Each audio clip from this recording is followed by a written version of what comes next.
I would like to say a very early good morning to Aharon HaCohen, who is joining us from Israel.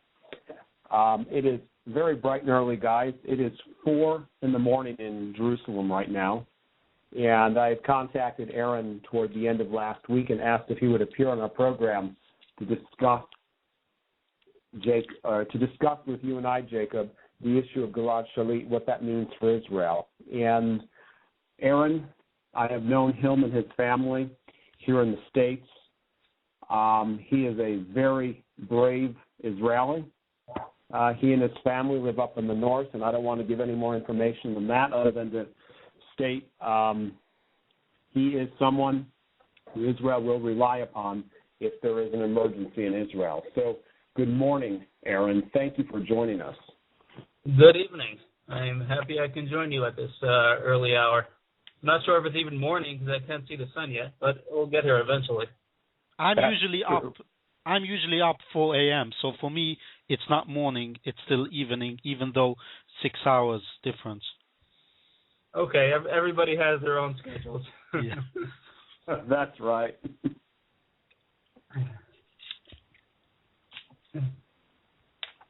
Hello? Yes. Can you hear me? Yes, we have you. Okay. Eric, go ahead. To begin, Aaron, if you could describe for our audience, because you were actually a part of the IDF prior to the Operation Cast Lead incident that we saw take place in 2009, if you can provide for our audience just a bit of your background and your work within the IDF, what you're able to safely discuss. We know that we can't let everything be put out there. But just give our audience a little bit of your background that you're able to securely provide. Sure. Like most Israelis, I went into the IDF after high school. In my case, I pushed it off for a year because I did another year of studies before I went into the IDF. I served in the IDF during what's called the Second Intifada period, which began in 2000. I actually went into the IDF in August 2000, and 1 month after I was drafted, while I was still in basic training, is when the uprising broke out in September 2000, which is, if you recall, it's when Arik Sharon went up to the Temple Mount, and that was used as an excuse by Yasser Arafat to begin the what they call the Second Arab Uprising, meaning the first uprising was in 1988 or 1987. But this time, of course, it was a lot more violent. So the attacks that started in September 2000 and they continued for several years, I was serving in combat between 2000 and 2003, which was really the most intense period of those attacks. And I did a lot of operations in Judea and Samaria, or what some people in the world call the West Bank, and which involved a lot of raids to capture terrorists, either terrorists that had already carried out attacks or terrorists that we had intelligence that they were going to carry out attacks, and collecting weapons, a lot of times weapons that were ironically provided by your United States administration and the such. So it was a very, very intense period, and of course, I lost quite a few friends of mine, as many people in Israel here did, and now, like most Israelis who did combat service afterwards, you're in reserve duty for whenever they need to call you up. Do you know of any big names that you are able to share that were captured during the Second Intifada that were released last week in the prisoner swap?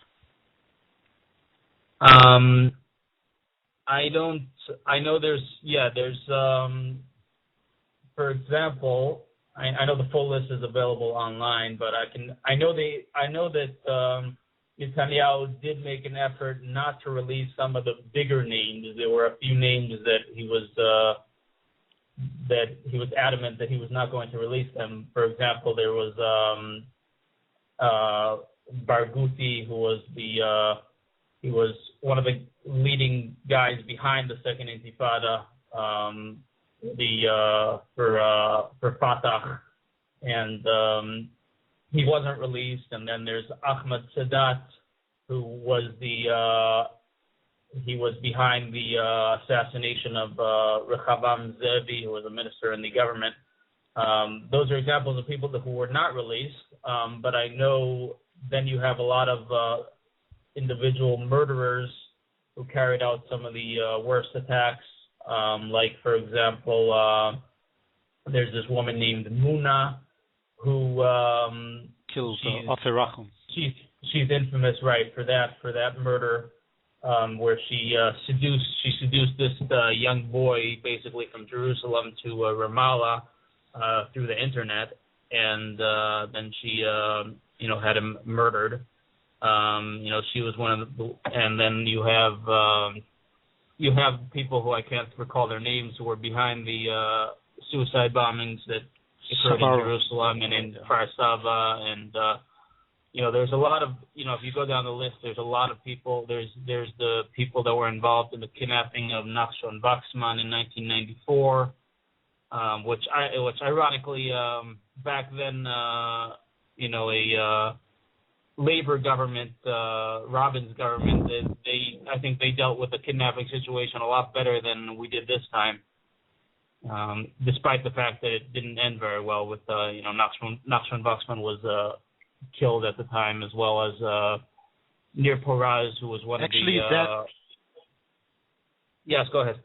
That tragic incident stood before the Israeli leadership when they would have decided of any military operation against in releasing Gilad Shalit in the weeks after his captivity, I guess. Right. I know that is one of the considerations they had. I think if Netanyahu was in power at the time, because he wasn't elected until 2009. If he was in power in 2006, there's a good chance I think he might have done such an operation, which I think Olmert was not willing to take that kind of risk, simply because I know, Netanyahu's background with his family, he was involved himself in many operations. I mean, before his brother was killed at Entebbe, he himself was involved in many operations to free hostages in the early 1970s. And then his brother, of course, was killed at Entebbe in 76. So I think, but I think that definitely would have been a better route to take. When we're looking at the consequences of this deal, where you have thousands of murderers and who knows how many more there will be as a result. So let me be candid a minute with you. For your personal opinion, for somebody, I'm asked my opinion as an American, as somebody that lived in Israel at the time of Intifada, was a few meters away from a bomb exploding in Kikat Zion on Migration Rasim, and seeing the Sbarro tragic terror attack and so on. Yes. As an Israeli, and you're aware, of course, that one of the people that planned or that helped the Sbarro attack was also released. I was actually on Rehov Yafo at that very day, and I watched it closely, and I saw the outrage of the orphans, the Scheves brothers, against this deal. But as somebody that served in the IDF and as an Israeli citizen, do you support this deal of releasing a soldier out of captivity in exchange of 1,000 terrorists or prisoners? Absolutely not. I mean, I'd like to preface my comments by saying, first of all, I think it's important the American audience understand it's not that I have a lot of sympathy for the Shalit family. I happen to live right near them, and when the deal was completed, and last Tuesday when Gilad Shalit was brought home, my wife and I went and we waited for the helicopter to land. We watched the helicopter land, and we cheered when he, we were very happy along with many other Israelis when he arrived home to his family. So there's no doubt that, I completely understand the Shalit family, and, I understand that they wanted to do whatever they thought was possible to bring their son home. At the same time, I think, having said that, how happy I am for the family, I think they themselves caused a lot of damage here with the way they handled themselves over the last 5 years, because they chose to do a large PR campaign. They hired PR specialists and marketing people, and they spent a lot of money into raising awareness for the issue of their son's captivity. Now, what that did is it didn't actually help neither Gilad nor Israel, because it really raised the price of getting Gilad home. Because what happened naturally in a negotiation, when Hamas sees that they're making all this noise in the media, both in Israel and overseas, and putting all this pressure on the government, they say, well, why should we release Gilad cheap? We may as well wait, because we're going to get whatever we want from him, because there's so much pressure being put by the Shalit family on the government. So, as a result, well, first of all, I think if there wasn't all this big media campaign, there's a possibility that Hamas would have agreed a while ago to a deal that did not involve nearly as many murderers, and might have involved maybe 100 or 200, but we wouldn't be talking about 1,027, I think was the final number. At the same time, in principle, I would not agree to a deal if I were in the government. I mean, of course I'm not, but if I were in the government, I would not vote for any deal that was for releasing more than one terrorist or prisoner for one soldier. There was a committee. I think it's still ongoing. They haven't published the report, called the Shamgar Commission, that's dealt with this hostage dilemma on what you do with in hostage cases like this. And they talk to a lot of professionals, military people, and people who have experience dealing with hostage situations. Their conclusions were that Israel's policy in principle should never be to do any deal other than one for one. The only deal that makes sense strategically is one for one. If they have one soldier, then you will release one prisoner for that soldier, and that's it. Because otherwise, once it becomes one for 100, one for 1,000, and who knows how much more the number is going to grow next time, God forbid, right. Then there is no end to these kidnappings. I mean, right now you see all over the Arab world, they're talking about we need to kidnap more Israelis, more soldiers. You have an Arab sheikh in Saudi Arabia offering $100,000. And this causes a lot of strategic damage when, frankly, the Arabs see our weakness. I mean, Israelis, I know they like to say, they have this slogan, they say, we value life more than they do. But that slogan, it really weakens us, because what it tells our Arab enemies is we are willing to do anything. All you have to do is find a way to capture one soldier, or it could be one civilian next time, and we will do anything. It doesn't matter how much it damages our security in order to get that one person back. And when we're thinking only about that one person, in this case it's Gilad Shalit, who we all see his picture everywhere. We have his stickers on our cars and everything. When we're only thinking about him, then we start forgetting about all the people who, statistically speaking, are going to die as a result of this deal. In previous deals like the Jibril deal in 1985, where they released over 1,000 terrorists, and there's other deals, the Tenenbaum deal in I think it was 2003, where we released numerous terrorists just for this drug dealer. He wasn't even a soldier; he was just a drug dealer in Lebanon. And these precedents, they create a situation which our enemies know that it's very worthwhile for them to kidnap.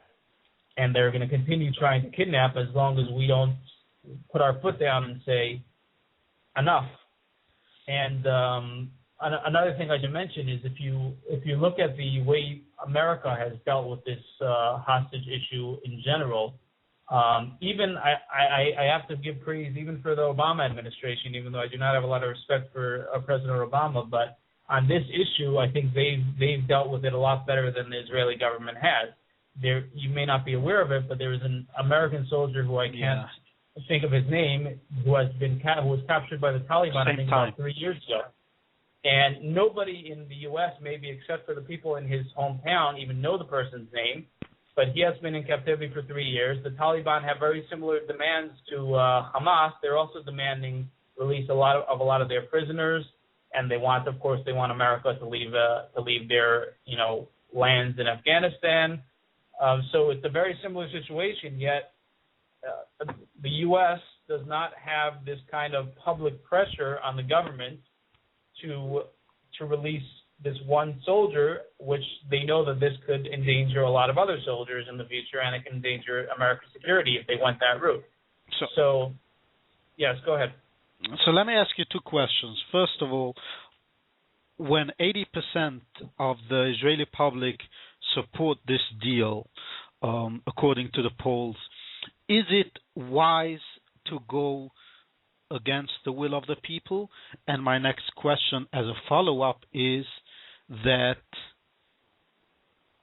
could a leader change the public opinion in shift towards his policies, as if Prime Minister Benjamin Netanyahu would have countered that PR campaign with the campaign, as you stressed, that we cannot release more than one-on-one to release such a soldier, and therefore the only way how to release Gilad Shalit is if Hamas will release him by international pressure. Would that have worked? Did you have another possibility? I think there was a lot that this is not all Netanyahu's fault, first of all, because he was not in power for the first 3 years. I think the Olmert administration made a lot of mistakes in the way they dealt with this. Of course, we don't know all the details. First of all, it's not only the government's fault. A lot of the blame really lies with the IDF. The IDF, this is a serious intelligence failure that for 5.5 years they were not able to locate, or even if they did locate where he was, the fact is that they weren't able to figure out an effective way to be able to release him. That is something that the IDF has to deal with internally, because the Gaza Strip is not very big. And we're not talking about trying to find, a soldier in the hills of Tora Bora or Afghanistan or something. We're talking about a very, very small area. And if they weren't able to locate him, and even if they weren't able to pull off the kind of, Ed Tebi raid or Nachshon Wachsman kind of raid, they still were able, there's ways you can put pressure on Hamas. For example, we've done it in the past. For example, you can go in and you can kidnap, quote unquote, the heads of Hamas. We could have taken the heads of Hamas and said, here, we're not going to release the heads of Hamas. It could be Ismail Haniyeh, it could be any of the other leadership, and say, we're not going to release these people until you release Gilad Shalit. We could have put not only a blockade on Gaza like we have, but we could have put a lot more pressure by, if in 2009, when we went in for cast lead, if we would have actually finished the job, meaning we only went about halfway into Gaza, and when we surrounded Gaza City and the main command centers, we did not go all the way and actually take out the Hamas leadership, which those are things that had we done them, we could have put a lot of pressure on Hamas to release Gilad, because it wouldn't have been worthwhile for them to hold him if we would have just basically undermined their whole control of Gaza. So there's a lot of things we could have done, both politically and militarily, beyond international pressure, but actually on the ground putting pressure on them, which obviously were not done, or if we tried to do them, they were not done very effectively. So I think it's beyond just PR. I mean, if you're talking about Netanyahu, I think he did, at least for the last 2 years, he did have this position in principle, which you heard him say over and over on the media, that he's in principle against releasing terrorists for Gilad. Why he changed his mind on that, it's a bit of a mystery. In the interviews after the deal, he wasn't really clear about that. He said vaguely that the situation in the Middle East changed, and he talked about the Arab Spring and things like that, but it wasn't really a very clear answer as to why he decided to do it. I mean, I think, frankly, he did probably cave to a bit of public pressure, and I'm sure he was thinking about keeping his government stable because, in Israel, it's a coalition government, which is never, always stable, and all it takes is one or two parties like Shas or Yisrael Beitenu who can easily just collapse the government if they want to. So I think there were political considerations here more than necessarily strategic considerations. I want to get back to that public support, and there was a poll released a day after the release that showed actually almost 80% of the Israeli population in favor of this deal. However, 67% said that this deal is likely to increase Hamas' willingness to carry out more terror attacks against Israel, and a high of 87% said that this might motivate them to kidnap another soldier. So how do you draw the lines between paying this high price and supporting such a deal if you know that after you pay, you're taking this risk of releasing Gilad Shalit, Israeli citizens and their blood are going to be the ones to pay for this swap deal? Right. That's the funny thing about polls is that depending what question you ask, you're going to get a very different answer. And even if you're asking the same question 1 minute after you ask a different question that's contradictory in this case, that's what you see in polls. You see that in the States too with election polls. They ask one question about do you like Obama, and then the next question they compare Obama with somebody else, and you get very different answers. So tell me about it. Yeah, so it's polls are not, I think that when they ask that question about, what price will you pay for Gilad Shalit, because of the PR campaign that I mentioned, people have so much sympathy for Gilad Shalit, they can't say no to a question like that, regardless of what the price is. But then, of course, Israelis, because we have the history of all the terrorist attacks, that you have your experience with Sbarro, and I think every Israeli who has lived there for the last couple of decades has their own personal experiences with terror. And then when they start thinking about that, then they say, oh yes, I'm aware about the price, and they know the enemy we're dealing with. So it's a very emotional kind of thing that it's hard for people to react in a rational manner to those kind of questions. When they see Gilad's face in front of them wherever they go, they say, well, how can I abandon Gilad?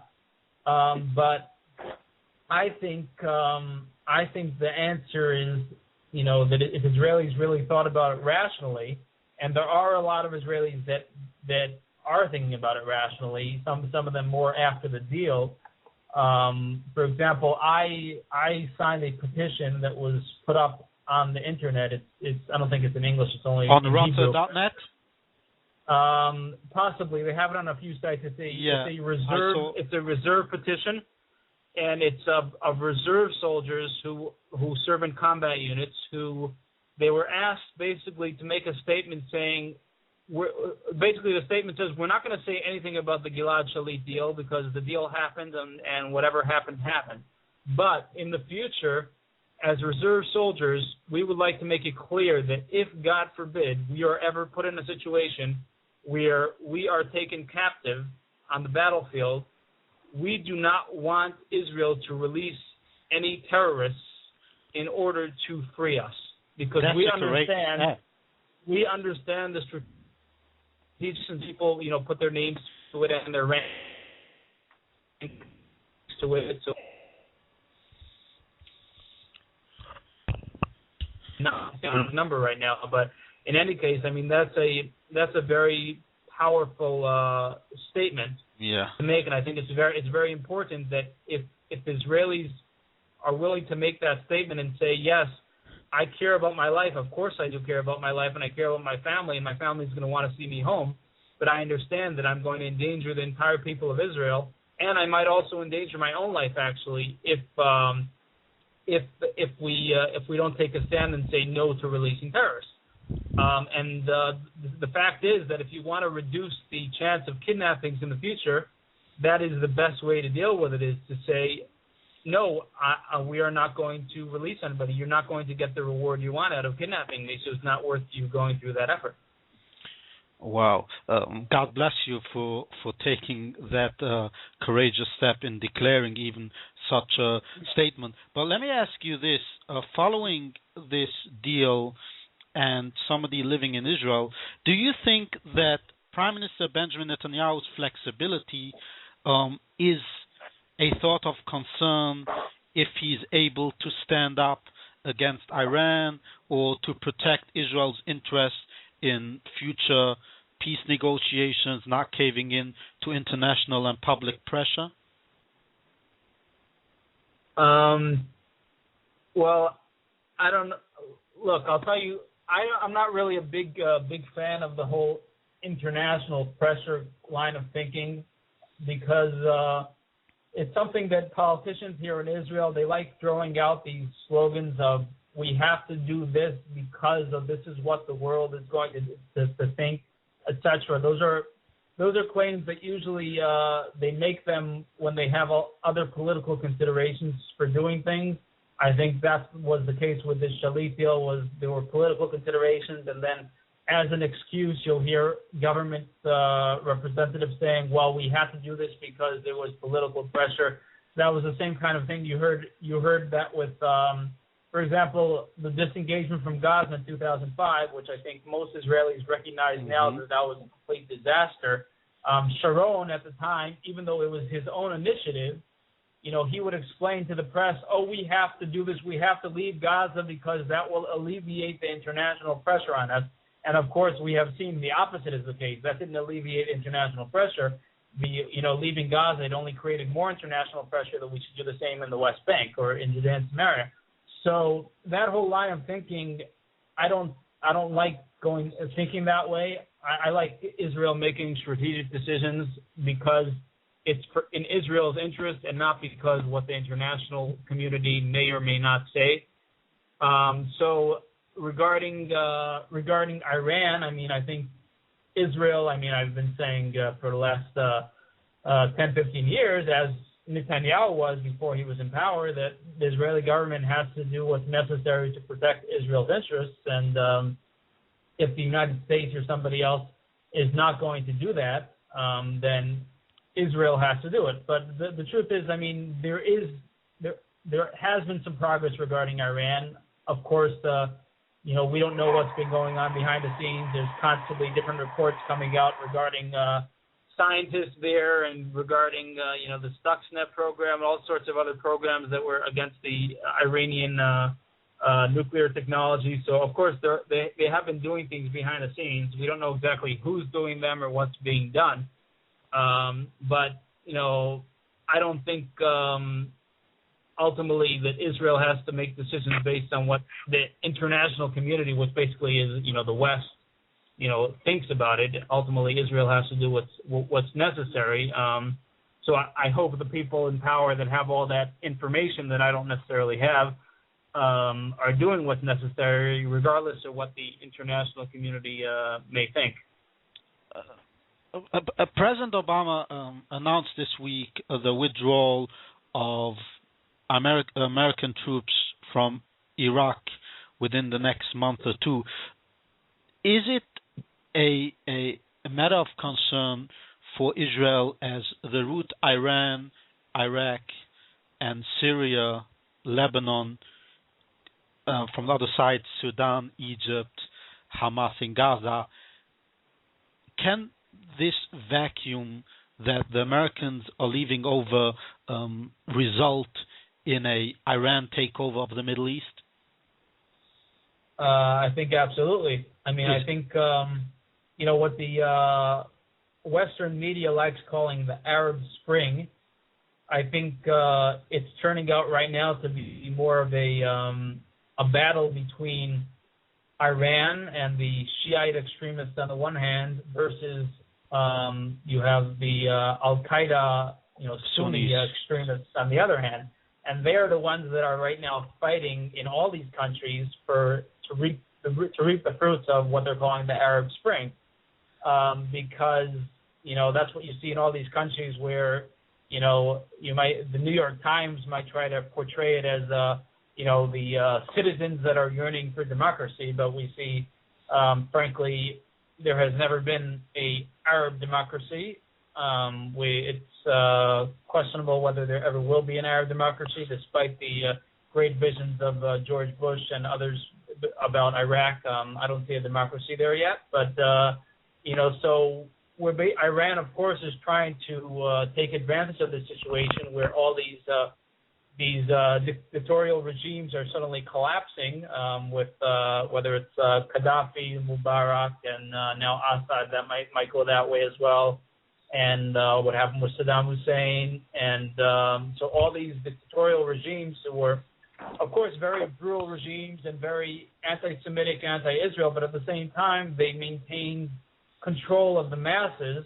Now the masses are getting their free will, quote unquote, but their free will is not democracy. Their free will is usually just a more extreme dictatorial regime is what they actually want. In many cases, they want an Islamist regime.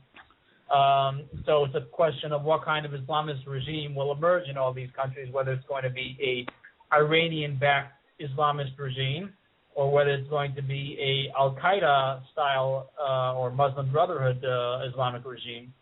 And so Iran, frankly, that is the biggest threat of the concept of a two-state solution. I hate to bring it back to Israel, but it always comes back to Israel here, is that Iran, if any deal were to be signed, even if it were to be signed with Fatah, with Abbas, who supposedly is the great moderate, as the Western mind sees it, let's say in theory that he were moderate and he recognized the Jewish state, which he never will, still he would not remain in power for very long. And very quickly, any Palestinian state that were built on the hills of Judea and Samaria overlooking Tel Aviv and Jerusalem, that would very quickly become an Iranian puppet state, because Hamas would take over and Iran would try to exert its influence. And you see exactly what you see in Gaza right now, where Iran has a lot of influence in Gaza. And, of course, in Lebanon, since we left Lebanon in 2000, it's become a Iranian puppet state in Lebanon as well. So that, I think you look at Lebanon and Gaza, and that is Iran's vision for the Middle East.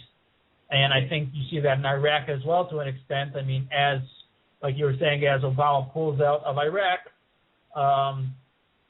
ultimately you see Iran is going to take power there. And I don't see, I don't really see a very free democratic future for Iraq. I see a very gloom future with a lot of Iranian influence in Iraq. And I guess, it brings to question the whole what happened with the whole Iraq war and the whole, when Bush went into Iraq, like many Israelis, I supported it. I supported it mainly because Saddam Hussein was a very serious threat to Israel, and I thought it was important to get rid of the Saddam regime and the threat that he posed. At the same time, I had no illusions that this Iraq war was going to lead to democracy in Iraq, because, frankly, I've never seen an Arab democracy, like I said, and I don't think Arab culture is going to change overnight and just going to embrace democracy. So, I think Obama is making a mistake by taking troops out of Iraq, not because the troops being there are going to bring freedom and democracy to Iraq, but because they need to be there in order to counter the threats that come from Iran and from, on the other side, from Al-Qaeda. I just want to bring a point in here, and I'm glad you brought up Iran, Aaron. Back in 2007, very cold winter night, this is February of 2007, I was in downtown Chicago for a meeting with then it was the Chicago Council on Foreign Relations, which is now the Chicago Council on Global Affairs. And Vali Nasser, who is a Shiite Muslim, who is also the professor of international politics at Fletcher School of Law and Diplomacy and an adjunct senior fellow for the Middle East, who's connected to the Chicago Chicago Council on Global Affairs. He spoke, and he had just published a book shortly before that time talking about the Shia revival. And most interestingly, we are almost 4 years now past an article that appeared in Foreign Policy Journal called Foreign Affairs. And the article title was The Cost of Containing Iran. It's an article written by him and one of his colleagues, and it deals with what they discuss as Washington's misguided new Middle East policy. And he writes in the article, and this is back in the beginning of 2008, he said, over the past year, Washington has come to see the containment of Iran as its primary objective of its Middle East policy, and that it holds Tehran responsible for rising violence in Iraq, Afghanistan, Lebanon's tribulation, and Hamas's intransience, and senses the balance of the power in the region is shifting toward Iran and its Islamist allies. And you and I know, Jacob knows, that to curb Tehran's growing influence is absolutely necessary for the survival of the region, much less its regional security. And things have simply gone to hell. Dick Cheney stated regarding the region in May of 2007, he said, we will stand with our friends in opposing extremism and strategic threats. We will continue to bring relief to those who suffer and deliver justice to the enemies of freedom, and we will stand with others to prevent Iran from gaining nuclear weapons and dominating the region. And there was similar sentiment that was expressed by then Secretary of State Condoleezza Rice, and she stated, Iran constitutes the single most important single-country strategic challenge to the United States and to the kind of Middle East we want to see. Well, you know, here we are. This is 5 years ago that these statements were made, and it appears by all measures that our foreign policy has been an utter failure, because if people saw what was coming 4 and 5 years ago in that region, they obviously have not taken the right steps to prevent what should have been done. And we can go back to May of 2008 when Bush was still in office. At that point, the Israelis had the opportunity, but were only given an amber light by the Bush administration to have a strike on Iran's nuclear facilities. And now we've reached a point of critical mass. And I believe, as do others within the intelligence community, that Iran already possesses nuclear weapons, and they have the vehicles capable of delivering them. Whether they're crude or not does not matter, because they still have the ability to deliver a crude nuclear weapon. And because of the rogue powers that exist within the region and Iran's cooperative efforts with North Korea, Russia, Venezuela, and other forces that are siding with Ahmadinejad, there's no reason to think that Iran does not possess these weapons. So in your thought, in looking at the fact that Iran represents this tremendous threat to the region, do you foresee the Israelis having still a window of opportunity to go after Iran's nuclear program, its facilities? It's going to be much more difficult now, as John Bolton has pointed out, because there are multiple sites that will have to be hit. And if the United States, at least this administration, is not going to work with Israel on it, Israel would be largely left to do this mission alone. But do you foresee, if we have a change in administration in November of 2012, would Israel go after these sites in Iran, or do you think that Israel will possibly go after these sites before the elections of November 2012? Well, it's a very loaded question, and yes, a lot of these things have political considerations that are not. It does not only have to do with the American election cycle. It also has to do with the Israeli election cycle, and correct. Like in America, where you're going to be, in Israel, they know when the elections will be, and there's constant speculation as to when the government may collapse, when they might call for new elections. There's a lot of considerations, including, I'll just mention one of the considerations is that there's an ongoing investigation against Victor Lieberman, the former foreign minister, who has a lot of power since he's the head of the second biggest party in the government, and he has, and if that investigation leads to an indictment, that can lead to his party eventually leaving the government, which can lead to new elections. That's just one scenario. I'm just mentioning that because that could have implications in terms of these kind of decisions. If Netanyahu thinks that there's going to be elections soon, that might play a part in whether he decides to go and strike Iran. So it's not only about what happens with the next American elections. But frankly, you look back over the last, 3 administrations, and there's been talk about Netanyahu himself was pushing for a strike on Iran, back already 10 years ago in the beginning of the Bush administration. Frankly, if 9/11 had not occurred, we might have seen a strike on Iran, in the early part of that decade. I think what happened in 9/11 completely changed things, and I think you can also make the argument that perhaps going into Iraq and Afghanistan should have been less of a priority than, or maybe at the same level of a priority as going into Iran. So that's, I guess that's something we have to deal with later, historically speaking, to determine whether perhaps the Bush administration made a mistake by not doing something about Iran earlier on. But at this point, I really don't know if there's going to be a strike on Iran, because you have to wonder why it hasn't happened over the last, 10 years.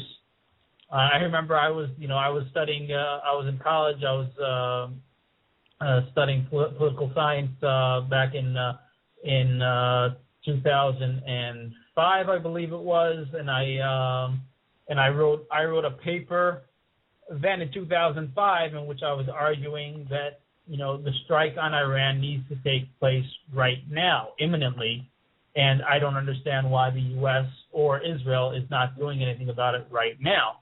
And here we are, 6-7 years later, and we don't see any change in that situation. So, you can talk about the upcoming election cycle, but we've been through this a number of times. In 2008 we were talking about the upcoming elections, and in 2004 we were talking about the upcoming elections, and we don't see anything changing. So it might just be that we don't have leaders, both in the U.S. and Israel, with the guts to actually to do something that because I understand the consequences of a strike on Iran. It's not going to end in one day. It's going to lead to missile strikes from Lebanon. It's going to lead to attacks on us from all directions. And that is a courageous decision that a leader has to take, that they're willing to deal with the consequences in the short term because they understand the long-term implications. So, frankly, we might not have had the leaders that had the courage to make that decision, but I'd like to believe that will change. I just the history of the last 10, 15 years doesn't indicate that it will. So this leads me to my final question, as you mentioned it already. First of all, do you think that any of the Republican candidates in the field right now are ready to answer this 3 a.m. call and deal with the chaos we are left with after these 3 years and the Arab Spring, as we like to call it? And to follow up, I'm not sure if you're aware with it, but there's right now a debate in the United States between various Jewish groups to sign a unity pledge not to bring up Israel as an issue for bashing candidates in this election, to keep Israel as a bipartisan issue. Do you think that by avoiding a discussion on the U.S. policy regarding Israel, we are doing good for Israel, or we are actually harming Israel's interests by trying to look away the failures of the U.S. administration over the past few years. It's not only over the last 2.5, 3 years, it's way back. And just to mention that I just came across Thomas Friedman wrote an op-ed in the New York Times, and Eric, you will love this. The headline is Barack, Kissinger, Obama, and he actually criticizes Obama for implementing George W. Bush foreign policy much more successful than he claims Bush did. So what's your reaction to that? Well, first of all, I'm not a big fan of Tom Friedman, as I think most Israelis are not a big fan of him right now. I mean, he's really gone down the deep end the last few years. When I saw this. What's that? I almost got a heart attack when I saw this headline. Yeah. At the same, going back to Israel advocacy and Israel, Israel-related politics within the U.S. I think there's two sides to the coin. First of all, I think I'm very frustrated by organizations like AIPAC and the people who supposedly lead the pro-Israel lobbying effort. I think Eric shares this sentiment from his own experiences, that they throw out this slogan of bipartisanship in order to basically quiet any voices of dissent within the pro-Israel lobbying community. What I mean by that is they will say, okay, we need to have a consensus between the Democrats and Republicans for the good of Israel, so we will therefore find a supposed quote-unquote consensus position that we are going to support, which usually means a very watered-down kind of pro-Israel position, which does not have any meaning to it.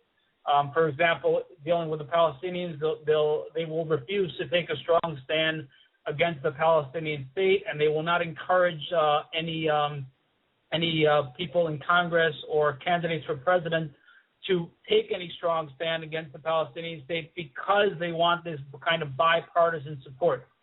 So that very much hurts Israeli advocacy if you believe that you really want a strong Israel, because you're saying, okay, I'm willing to take 90% of Congress saying that they're pro-Israel, if that means that pro-Israel, the meaning of pro-Israel is watered down.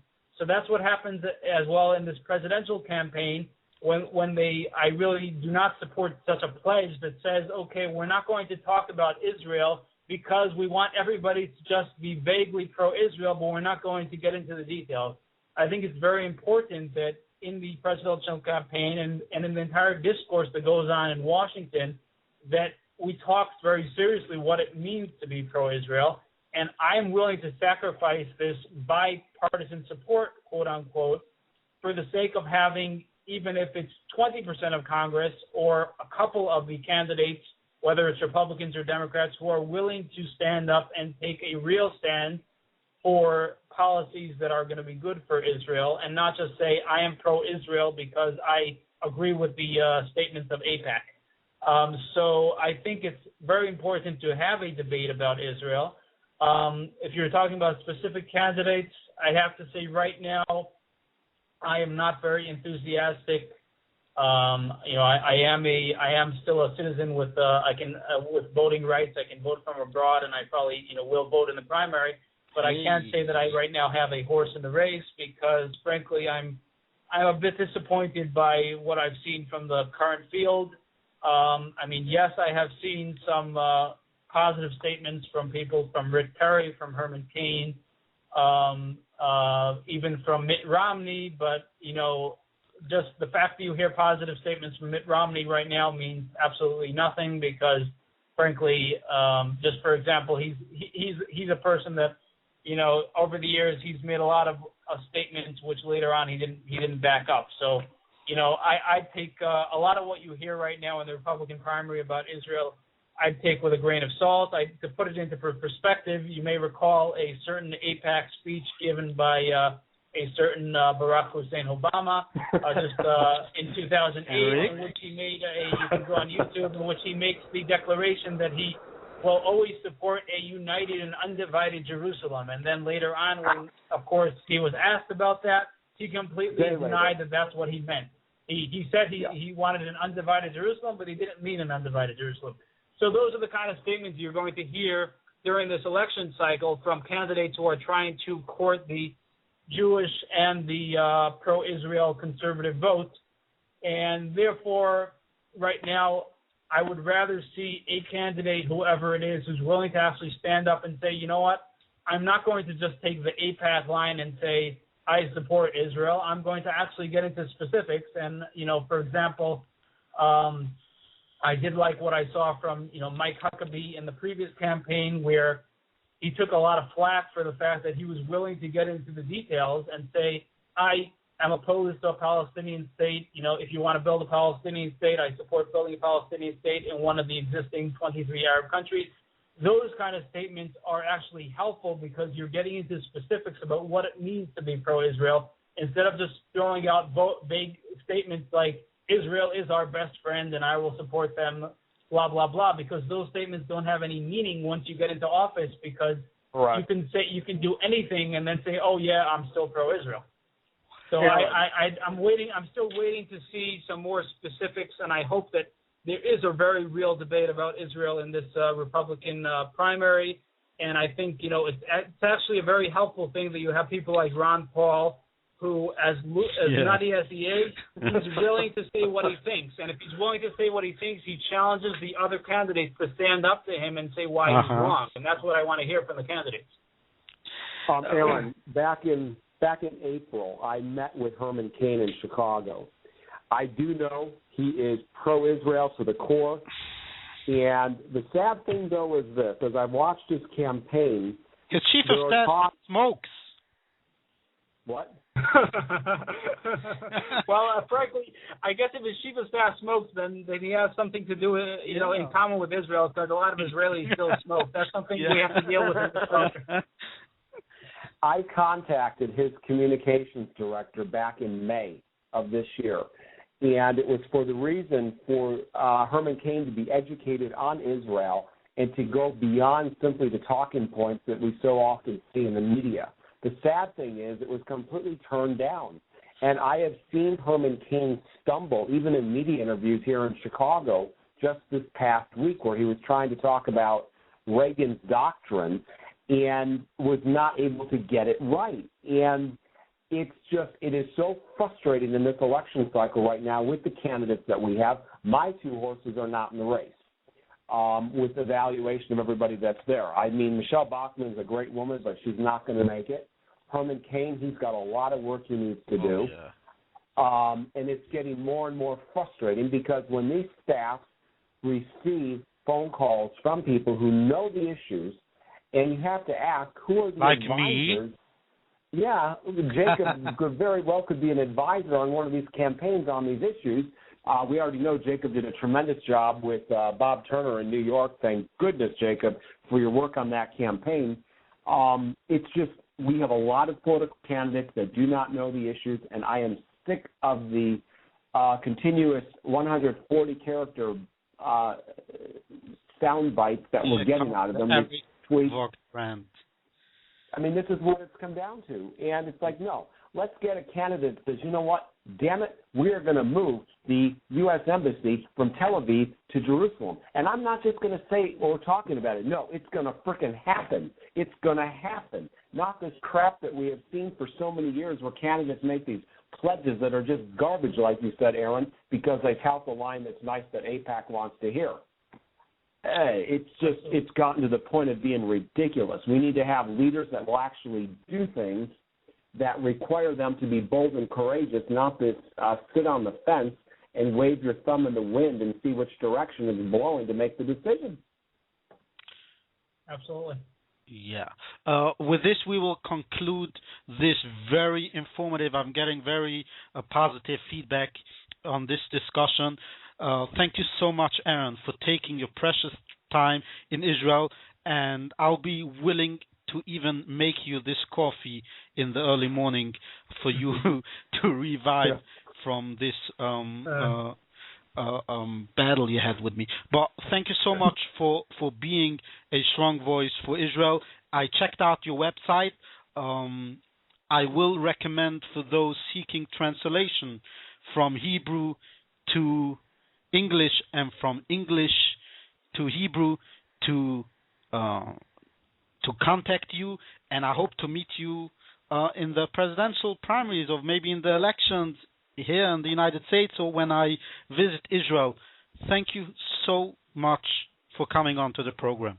Absolutely. Thank you for having me. I'm going to go outside and enjoy the beautiful sunset in the Galilee. God bless you. I miss that place. Shalom, shalom, Aaron. Okay, thank you. Bye-bye.